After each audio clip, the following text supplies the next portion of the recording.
ನಂದಿ ಬೆಟ್ಟದಲ್ಲಿ ಇಂದು ಸಚಿವ ಸಂಪುಟ ಸಭೆಗೂ ಮುನ್ನ ದೇವಸ್ಥಾನಕ್ಕೆ ಸಿಎಂ ಭೇಟಿ ಕೊಟ್ಟರು. ಭೋಗನಂದೀಶ್ವರ ಸ್ವಾಮಿ ದೇವಸ್ಥಾನಕ್ಕೆ ಸಿಎಂ ಭೇಟಿ. ಸಿಎಂ ಸಿದ್ದರಾಮಯ್ಯನವರಿಗೆ ಡಿಸಿಎಂ ಡಿಕೆ ಶಿವಕುಮಾರ್ ಸಾಥ್ ನೀಡಿದ್ರು. ಸಚಿವ ಸಂಪುಟದ ಸಹೋದ್ಯೋಗಿಗಳು ಕೂಡ ಸಿದ್ದರಾಮಯ್ಯನವರ ಜೊತೆ ಇದ್ರು. ದೇವರ ದರ್ಶನ ಪಡೆದು ನಂತರ ಫೋಟೋಶೂಟ್ ನಡೆಯಿತು. ನಂದಿ ಬೆಟ್ಟದಲ್ಲಿ ಇವತ್ತು ಸಚಿವ ಸಂಪುಟ ಸಭೆಗೂ ಮುನ್ನ ದೇವಸ್ಥಾನಕ್ಕೆ ಸಿಎಂ ಭೇಟಿ ಕೊಟ್ಟರು. ಭೋಗನಂದೀಶ್ವರ ಸ್ವಾಮಿ ದೇವಾಲಯಕ್ಕೆ ಭೇಟಿ ಕೊಟ್ಟರು. ಸಿಎಂ ಸಿದ್ದರಾಮಯ್ಯನವರ ಜೊತೆ ಡಿಸಿಎಂ ಡಿಕೆ ಶಿವಕುಮಾರ್, ಸಚಿವ ಸಂಪುಟದ ಸಹೋದ್ಯೋಗಿಗಳು ಇದ್ರು. ನಂದಿ ಗ್ರಾಮ ಪಂಚಾಯತ್ನಿಂದ ಪೌರ ಸನ್ಮಾನ. ನಂದಿ ಗ್ರಾಮದಿಂದ ನಂದಿ ಬೆಟ್ಟಕ್ಕೆ ಸಿಎಂ ಪ್ರಯಾಣ ಬೆಳೆಸಿದರು. ಮಧ್ಯಾಹ್ನ 12 ಗಂಟೆಯಿಂದ 5 ಗಂಟೆ ತನಕ ಕ್ಯಾಬಿನೆಟ್ ಮೀಟಿಂಗ್ ಇದೆ. ಸಂಪುಟ ಸಭೆಗೂ ಮುನ್ನ ದೇವಸ್ಥಾನಕ್ಕೆ ಸಿಎಂ ಭೇಟಿ ಕೊಟ್ಟರು.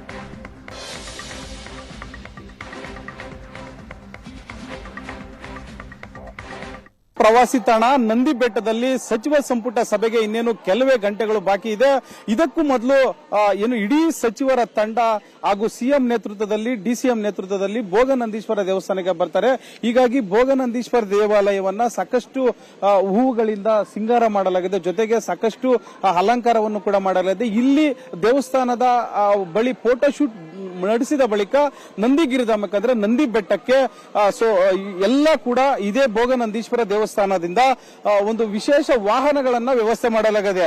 ಅಂದ್ರೆ ಎಲ್ಲರೂ ಒಟ್ಟಾಗಿ ಹೋಗೋದಕ್ಕೆ ನಂದಿ ಬೆಟ್ಟದ ಮೇಲೆ ದೊಡ್ಡ ವಾಹನಗಳು ಹೋಗದೇ ಇರೋ ಕಾರಣಕ್ಕೆ ಒಂದು ಸಾರಿಗೆ ಇಲಾಖೆಯಿಂದ ವಿಶೇಷವಾದಂತಹ ಒಂದು ವಾಹನಗಳನ್ನ ಸಿದ್ಧಗೊಳಿಸಲಾಗಿದೆ. ಅಂದ್ರೆ ಎಲ್ಲಾ ಸಚಿವರು ಹಾಗೂ ಸಿಎಂ ಡಿಸಿಎಂ ಸೇರಿದಂತೆ ಎಲ್ಲ ಸಚಿವರು ಕೂಡ ಒಂದೇ ಒಂದು 4 ವಾಹನಗಳನ್ನ ಸಿದ್ಧಗೊಳಿಸಲಾಗಿದೆ. ಇದೇ ವಾಹನಗಳ ಮೂಲಕ ಭೋಗನಂದೀಶ್ವರ ದೇವಾಲಯದಿಂದ ನಂದಿಗಿರಿಧಾಮ ಅಂದ್ರೆ ನಂದಿ ಬೆಟ್ಟಕ್ಕೆ ಮೇಲಕ್ಕೆ ಇದೇ ವಾಹನಗಳಲ್ಲಿ ಪ್ರಯಾಣ ಬೆಳೆಸಲಿದ್ದಾರೆ. ಅಂದ್ರೆ ಬೆಟ್ಟ ಕೂಡ ಇದೆ, ಕಿರಿದಾದ ರಸ್ತೆಗಳು ಕೂಡ ಇರೋದ್ರಿಂದ ಅಲ್ಲಿ ದೊಡ್ಡ ವಾಹನಗಳು ಹೋಗಕ್ಕೆ ಸಾಧ್ಯ ಇಲ್ಲದ ಕಾರಣ ಈ ಒಂದು 4 ವಾಹನಗಳನ್ನ ವ್ಯವಸ್ಥೆಯನ್ನ ಕೂಡ ಮಾಡಲಾಗಿದೆ. ಹೀಗಾಗಿ ಎಲ್ಲ ಒಂದು ಸಚಿವರು ಮತ್ತು ಸಿಎಂ ಈ ವಾಹನಗಳ ಮೂಲಕವೇ ನಂದಿಗಿರಿಧಾಮಕ್ಕೆ ಸಚಿವ ಸಂಪುಟ ಸಭೆ ಏನ್ ನಡೀತದೆ ಮಯೂರ ಸಭಾಂಗಣದ ವರೆಗೂ ಕೂಡ ಈ ವಾಹನಗಳಲ್ಲೇ ಪ್ರಯಾಣ ಬೆಳೆಸಲಿದ್ದಾರೆ. ಹೀಗಾಗಿ ಸಾಕಷ್ಟು ಸಿದ್ಧತೆಗಳನ್ನ ಜಿಲ್ಲಾಡಳಿತ, ಎಲ್ಲ ಪೊಲೀಸ್ ಇಲಾಖೆ ಆಗಿರ್ಬೋದು ಸಾಕಷ್ಟು ಬಿಗಿ ಬಂದೋಬಸ್ತ್ ಅನ್ನ ನಂದಿಗಿರಿಧಾಮದ ಸುತ್ತಮುತ್ತಲೂ ಕೂಡ ಕಾಕಿ ಸರ್ಪಗಾವಲಿನಲ್ಲಿ ಹಾಕಲಾಗಿದೆ. ಸಾಕಷ್ಟು ಭದ್ರತೆಯನ್ನು ಕೂಡ ಗೊಳಿಸಲಾಗಿದೆ. ಬನ್ನಿ ಈಗ ಸಾರಿಗೆ ಅಧಿಕಾರಿಗಳಿದ್ದಾರೆ, ಅವ್ರನ್ನ ಮಾತಾಡಿಸುವಂತ ಪ್ರಯತ್ನ ಮಾಡೋಣ, ಏನ್ ಹೇಳ್ತಾರಂತ. ಸರ್, ಅಂದ್ರೆ ಎಲ್ಲಾ ಸಚಿವರು ಸಿಎಂ ಹೋಗೋದಕ್ಕೆ ವಿಶೇಷವಾದಂತಹ ವಾಹನ ವ್ಯವಸ್ಥೆ ಮಾಡಿದ್ದಾರೆ. ಯಾವ ರೀತಿ ಇರ್ತದೆ? ಒಂದು ವಾಹನದಲ್ಲಿ ಎಷ್ಟು ಸೀಟ್ ಇದೆ? ಇದು ಒಟ್ಟು 8 ಅರ್ಬೇನಿಯಾ ವಾಹನಗಳು ಬಂದಿದೆ, ಪ್ರೈವೇಟ್ ಕಂಪನಿದು. ಅದರಲ್ಲಿ ಒಂದು ವಾಹನದಲ್ಲಿ ಮಾತ್ರ 10 ಸೀಟ್ ಇದೆ, ಇನ್ನು ಉಳಿದ್ರೆಲ್ಲ 16 ಸೀಟ್ ಇರುತ್ತೆ. ಎಲ್ಲ ಮಾನ್ಯ ಮುಖ್ಯಮಂತ್ರಿಗಳು ಮತ್ತೆ ಎಲ್ಲ ಸಚಿವರು ಸಹ ಇದೇ ಬಸ್ಗಳಲ್ಲಿ ಹೋಗ್ತಾರೆ ಮೇಲ್ಗಡೆಗೆ.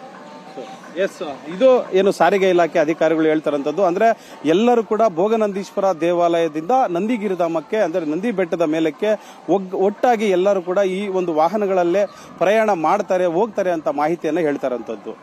ಕ್ಯಾಮರಾಮನ್ ಅಂಜನ್ ಜೊತೆ ರವಿಕುಮಾರ್, ಏಷ್ಯಾನೆಟ್ ಸುವರ್ಣ ನ್ಯೂಸ್, ಚಿಕ್ಕಬಳ್ಳಾಪುರ.